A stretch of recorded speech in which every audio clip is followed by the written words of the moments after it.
Growing up, I always felt like the backdrop in a two-person play, starring my sister, Lily, as the cherished lead.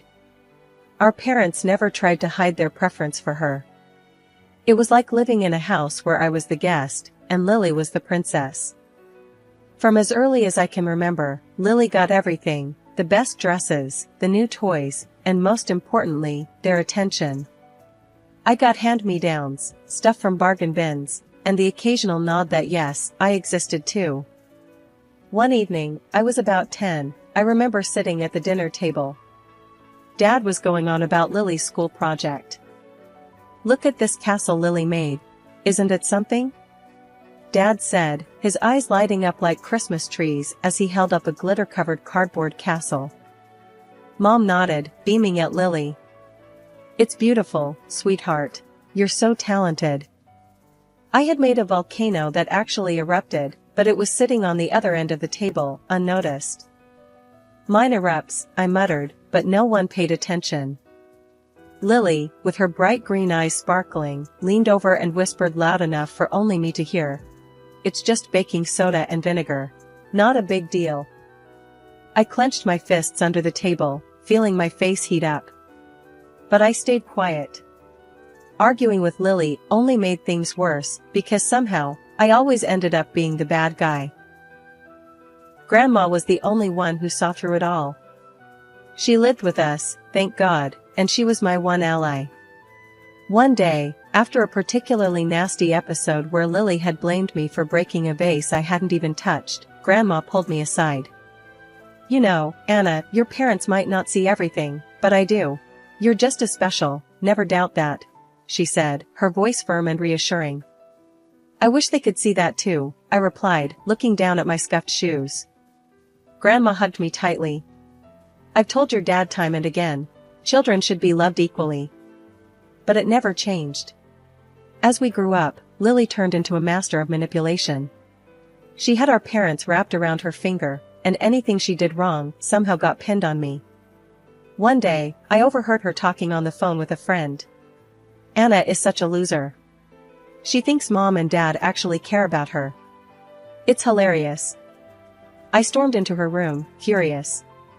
"Why do you have to be like this, Lily? What have I ever done to you?" She just smirked, her red hair like a halo of fire around her wicked grin. "Oh, Anna, don't be such a drama queen. Everyone knows I'm the good one here." I wanted to yell, to scream that she wasn't, that she was lying and cruel. But I knew better. It would just end in tears, mine. Instead, I walked away, my heart pounding, knowing I had to get out of this house as soon as I could. When high school ended, and I got into college, I was ready to leave and never look back. But my parents refused to pay for my tuition. They said it was because I wasn't serious enough about my future. Luckily, Grandma stepped in. She paid my fees, telling me to use this chance to build a life for myself, away from the shadow of my sister. College was like stepping into another world, one where no one knew about Lily or how I was always the second choice in my family. It felt like I could finally breathe, like I was shedding an old skin that never really fit me in the first place. The first person I met on campus was Carla, my roommate. She was from another state and didn't know a thing about me, which was refreshing. Carla had this straightforward way of talking that I wasn't used to back home. "Hey, I'm Carla. You're Anna, right? Let's make this room cool, okay?" she said as soon as I walked into our tiny dorm room, her words direct and devoid of any pretense. "Sure, sounds good to me," I replied, grateful for her easy demeanor. In those first few weeks, Carla showed me around, introducing me to her friends and pulling me into her social circle. I was hesitant at first, unsure how to act, when no one expected me to fail or fade into the background. Hanging out with Carla and her friends, I realized they spoke their minds, no filters, no walking on eggshells. It was all straightforward and, honestly, kind of liberating. "Anna, you gotta loosen up. We're all here to have a good time, not judge each other," Carla said one night as we sat in the common room, surrounded by laughter and the smell of microwave popcorn. "I know, I'm just not used to this," I admitted, feeling a bit out of place, but welcome at the same time. "Well, get used to it. You're with us now," she said with a wink. As the semester went on, I started joining study groups, attending class regularly, and really throwing myself into my marketing courses. My professors noticed. "Miss Grant, your project was impressive. You have a knack for this," Professor Jacobs commented one day after class, handing back a paper I'd written with a high grade on it. "Thank you, Professor. I really enjoyed working on it," I said, feeling a pride I hadn't known before. At the end of my first year, I got a summer internship at a local marketing firm. I was over the moon. I called Grandma to tell her the news. "That's wonderful, Anna. I knew you could do it." Grandma's voice crackled over the phone, filled with genuine pride. "Thanks, Grandma. I couldn't have done it without your help," I replied, feeling a lump in my throat. "And you'll do even more. Just watch," she said, her confidence in me unshakable. By the time senior year rolled around, I was a different person. I had confidence, real friends, and a career path that excited me. College gave me the freedom to be who I wanted to be, away from the shadow of my family's expectations and Lily's manipulative antics. After graduation, I landed a job at a well-known cosmetology company in the city. But it wasn't just my career that was about to change, my personal life was on the brink of something entirely new. It all started at a city exhibition where different companies showcased their products. I was in charge of our company's booth, explaining the benefits of our latest skincare line to anyone who showed interest. "Looks like you really know your stuff," a voice said from behind me. I turned around to see a tall guy with an easy smile watching me. "Thanks. I try," I responded, brushing a loose strand of hair from my face. "I'm Michael," he introduced himself, extending his hand. "Anna," I replied, shaking his hand. There was an immediate, undeniable spark. We chatted casually at first about the products and the exhibition. But then, the conversation shifted. Michael was funny, throwing jokes left and right, making me laugh more than I had in a long while. And so, half-jokingly, we set up a date for the following weekend. Dinner turned into seeing each other almost every weekend after that. Michael was different. He listened when I talked, really listened. He cared about what I thought and felt, which was a new and wonderful experience for me. The months flew by, filled with little moments and big feelings. Before I knew it, a year had passed, and we were seriously discussing our future together. One night, over a quiet dinner at our favorite little Italian place, Michael looked more serious than usual. He took a deep breath. "Anna, how would you feel about making this official? Like, really official?" I knew what he meant, but I needed to hear him say it. "Are you asking what I think you're asking?" I prompted him. Michael nodded, taking my hands in his. "Marry me, Anna. Let's start our own story." Tears sprang to my eyes, not from sadness, but from a profound happiness that flooded through me. "Yes, Michael, I'll marry you." Getting engaged to Michael was like a dream. I was over the moon, floating through my days with a goofy grin plastered on my face. But when it came to actually planning the wedding, reality hit hard and fast, especially when my family got involved. I remember calling my parents to tell them the news. Their response was lukewarm at best. "That's nice, dear," Mom said, her voice strained. "But are you sure about this? You know how these things can be rushed." I clenched my jaw, trying to keep my cool. "Yes, Mom, I'm sure. Michael is great, and we're really happy together." "Well, if you say so," she sighed, and then quickly changed the subject. The trouble really started when I went home to discuss the wedding plans. The air was thick with tension the minute I stepped into the house. Dad was the first to bring up the elephant in the room. "You know, Lily should really help with the wedding. She has such good taste," Dad suggested, casting a meaningful glance at Mom. Lily, who'd been surprisingly quiet, suddenly lit up. "Oh, absolutely. I'd love to help plan your wedding, Anna." I was suspicious. Lily and helping didn't usually go in the same sentence unless it benefited her directly. But before I could decline, Mom chimed in. It would be such a nice way to bond before the big day. And think about it, Anna, with your work schedule, do you really have the time to manage everything? Against my better judgment, I agreed. I was too busy, and maybe, just maybe, Lily had changed. How wrong I was. Weeks went by, and every time I called Lily to check on the progress, she reassured me with her sweetest voice. Everything's under control, sis. I booked the venue, and wait till you see the decorations I planned. 2 weeks before the wedding, I took a day off to see everything for myself. The venue was booked, all right, but that was about it. No caterer, no decorator, no nothing. It was a disaster waiting to happen. I called Lily, my voice shaking with anger. What the hell, Lily? You said everything was taken care of. Oh, calm down, Anna. You're always so dramatic.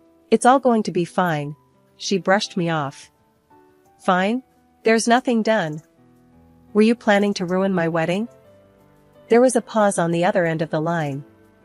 Then, in a voice dripping with feigned innocence, she said, I don't know what you're talking about. Everything will be ready, trust me. I hung up, fuming. No way I was going to let her mess this up.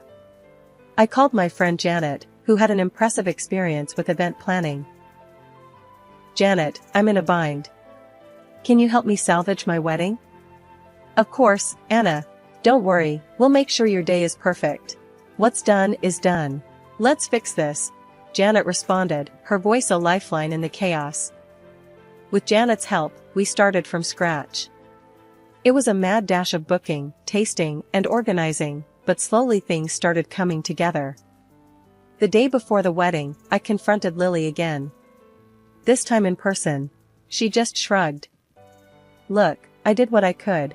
If that's not enough for you, then maybe you're expecting too much, Lily said, her voice cool and detached. I expected my sister to have my back. Clearly, I was wrong. I replied, my voice steady, despite the anger boiling inside. Despite all the setbacks, the wedding day arrived, and it was everything I had hoped for and more. The venue looked beautiful, the food was delicious, and the music set the perfect mood. As I danced with Michael, feeling like the luckiest woman in the world, I almost forgot about the chaos Lily had tried to cause. Almost. But as the evening wore on, the inevitable couldn't be avoided. It was time for the speeches, and my heart sank as Lily stepped up to the microphone, her smile a little too sweet.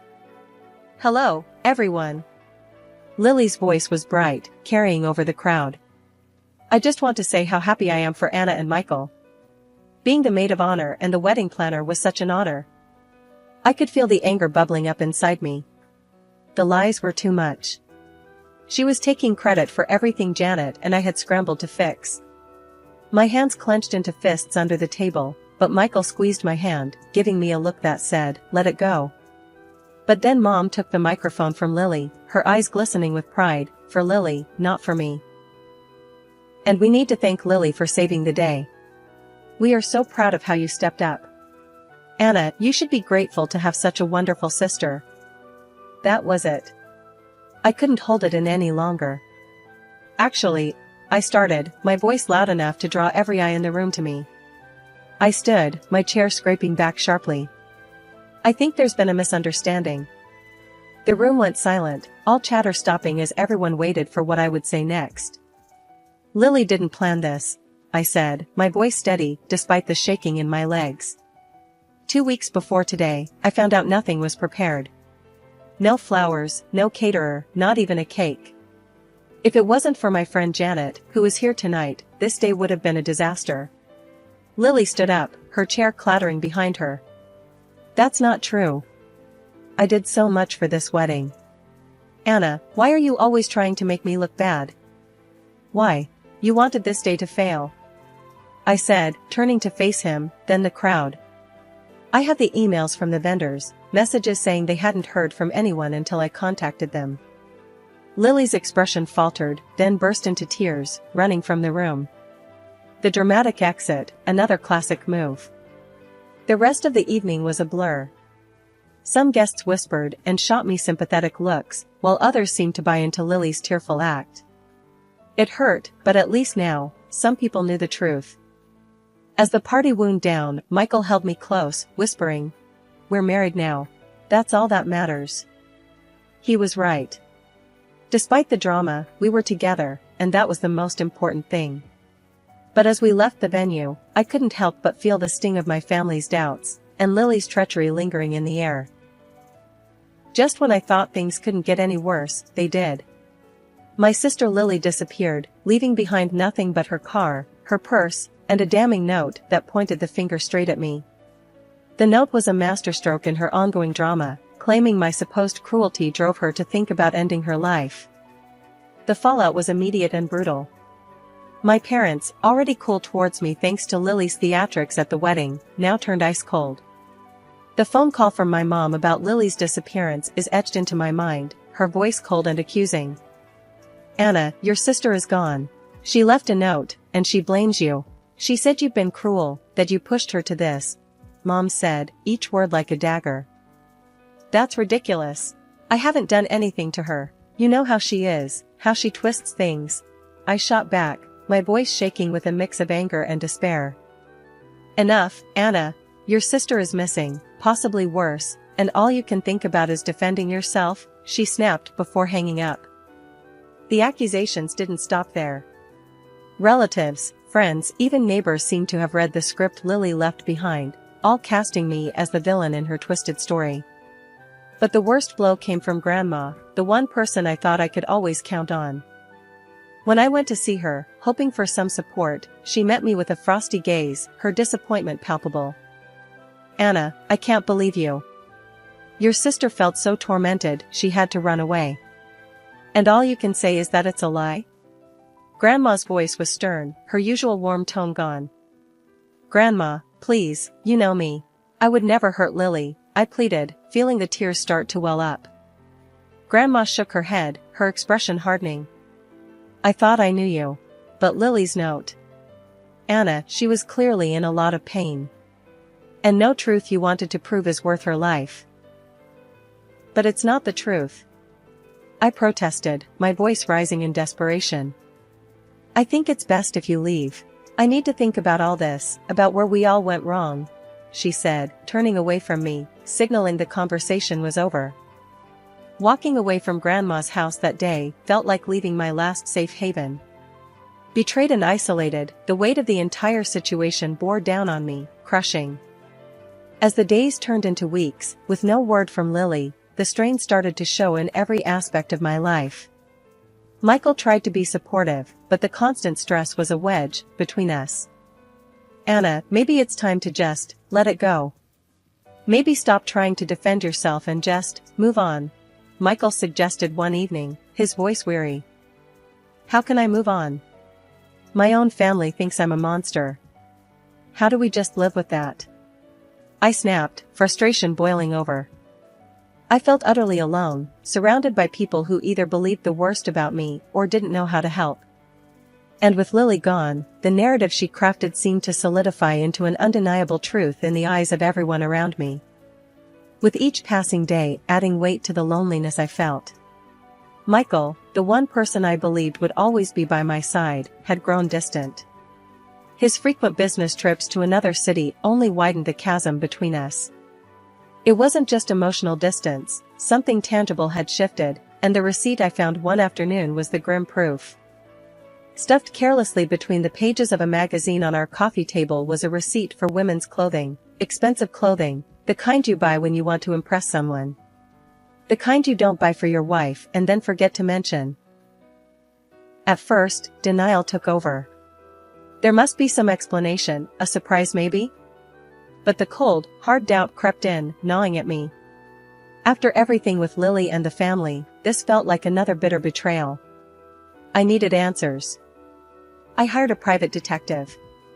It felt so cliché, like something out of a bad movie, but what other options did I have?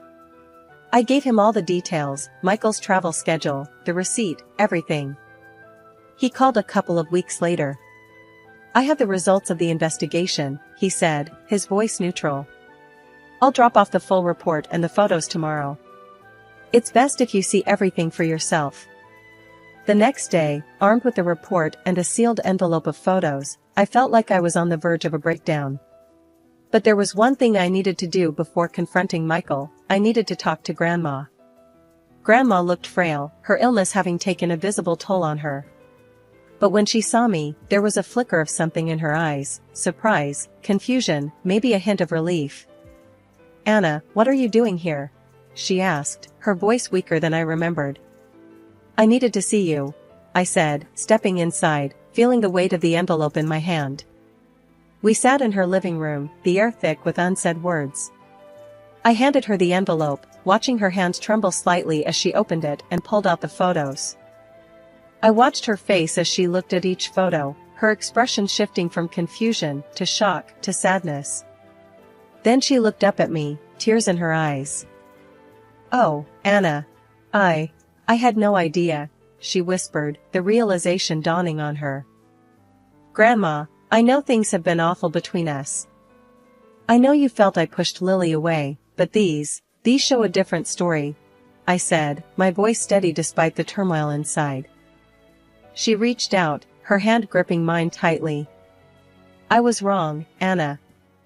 I'm so sorry. Your sister, she deceived me too, not just you."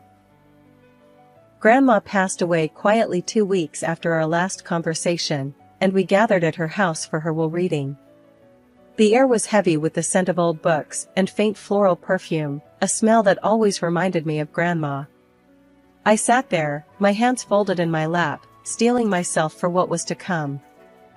Then the door swung open dramatically, and there she was, Lily, her red hair just as fiery as I remembered, her smirk as smug as ever. The room erupted. My parents burst into tears, rushing to embrace her, cries of joy mingling with sighs of relief. Everyone was shocked, everyone except me. Lily didn't waste a moment, striding over to Michael with that confident swagger, planting a kiss on his lips like she owned him. The gasps that followed were audible, the shock palpable. She turned to face me, that smirk still playing on her lips. "I planned it all, Anna," she said, her voice loud and clear for everyone to hear. "I made sure Grandma would turn against you, thinking she'd leave everything to me. Pretty clever, huh?" The room froze, all eyes on us. Michael moved to sit next to Lily, their hands finding each other like pieces of a sinister puzzle falling into place. I felt the eyes on me, waiting for a breakdown, a scream, tears, anything. But I was done with the theatrics. I met Lily's gaze with a calm I barely felt. "Are you done?" I asked, my voice even. Her smile faltered, not expecting my composure. The notary cleared his throat, ready to read Grandma's will. You could hear a pin drop as he unfolded the papers, his voice solemn. "I, Eleanor Thompson, being of sound mind and body, hereby bequeath all my property and assets to..." There was a pause, a cruel stretch of silence, before he continued. "Anna Grant." Lily's face, Michael's face, it was a picture. The shock, the disbelief, the betrayal. It was all there, raw and unfiltered. Michael looked at me, then at Lily, his expression one of a man defeated. "I knew about everything," I said, my voice carrying across the room. "I knew you were hiding in the city Michael frequently visited for his business trips. I knew about the affair." I pulled out the photos and evidence the detective had gathered and tossed them on the table. The room erupted into chaos, voices raised in shock, anger, disbelief. My parents, still clinging to their golden child, looked at me with eyes full of questions and accusations. Lily and Michael started blubbering, apologies and excuses spilling out. "Anna, please, we didn't mean..." "Save it," I cut them off, my heart hardening against their fake pleas. "I'm filing for divorce, and I want compensation for the betrayal." My statement was met with stunned silence, then more whispers. Lily tried to reach out, tears streaming down her face, but I was done. "You made your choice," I told her coldly.